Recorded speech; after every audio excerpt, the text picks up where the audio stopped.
Jai Hind, dear students. Welcome to the English session with Jyoti Tiwari from Government High School, Juhli, District, Katni. In the previous video, we have seen the explanation of the lesson from the diary of Anne Frank, and in this part, we'll do the questions and answers of this lesson. So let's move on. प्यारे बच्चों, इसके पूर्व के video में हमने इस lesson के मुख्य बिंदुओं को समझा था और इस भाग में हम इसके क्वेश्चंस एंड आंसर्स को समझेंगे। तो इसके फर्स्ट ओरल कॉम्प्रिहेंशन चेक में जो पहला क्वेश्चन दिया हुआ है वह है what makes writing in a diary a strange experience for Anne Frank.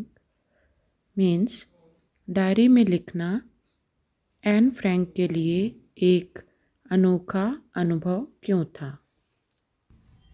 Strange का मतलब होता है अनोखा।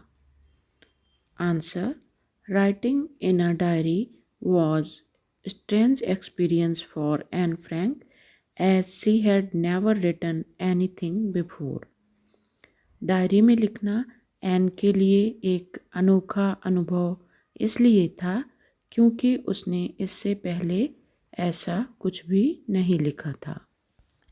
She also thought that no one will be interested in the thoughts of a 13-year-old school girl. उसने यह भी सोचा कि कोई भी व्यक्ति यह पढ़ने में रुचि नहीं लेगा कि एक 13 साल की स्कूल जाने वाली लड़की ने क्या लिखा है।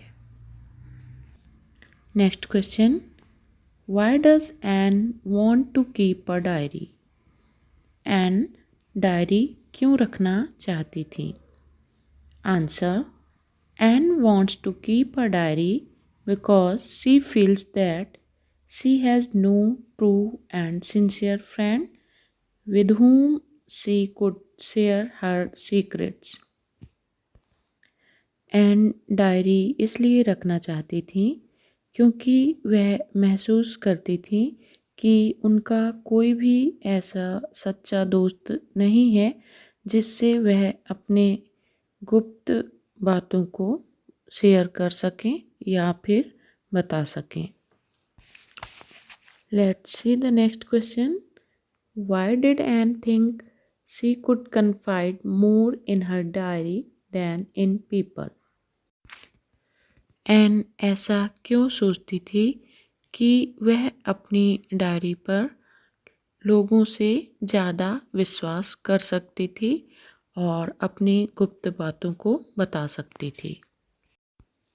कन्फाइड का अर्थ होता है किसी भी गुप्त सीक्रेट को बताना।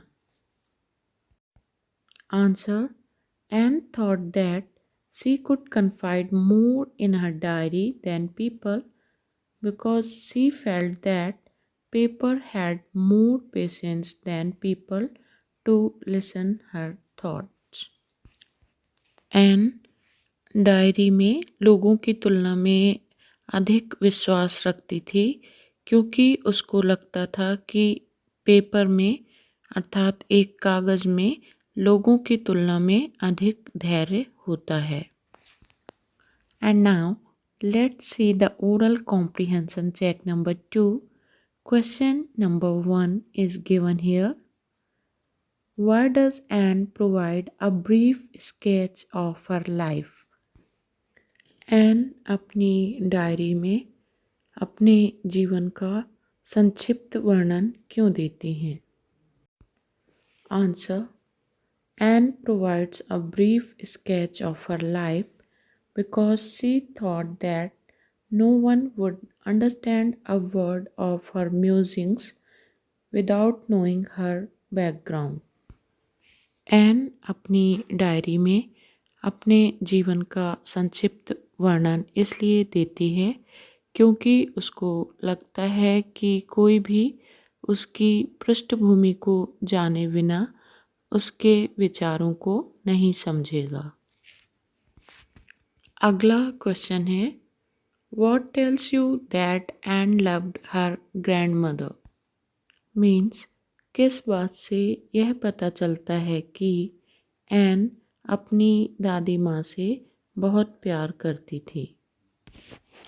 Answer: Anne herself reveals that she loved her grandma, and lighting up a candle for her grandmother during her birthday shows her love for her grandmother.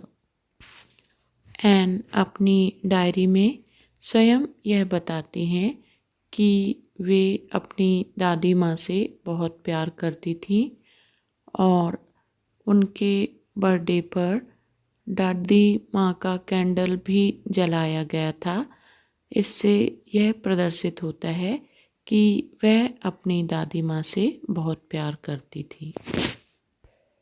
And now let's move on. Oral comprehension check number 3. Question number 1 is here. Why was Mr. Keesing annoyed with Anne? What did he ask her to do? Mr. Keesing Anne से नाराज क्यों थे और उन्होंने उसे क्या करने को कहा? Annoyed means नाराज होना। Answer: Mr. Keesing, the maths teacher, annoyed with Anne because she was very talkative. Mr. Keesing, जो कि एन के मैथ्स टीचर थे, वे एन से इसलिए नाराज़ थे क्योंकि वह बहुत बातूनी थी। He asked her to write an essay on the topic a chatterbox as a punishment. उन्होंने एन से सजा के तौर पर चैटर बॉक्स टॉपिक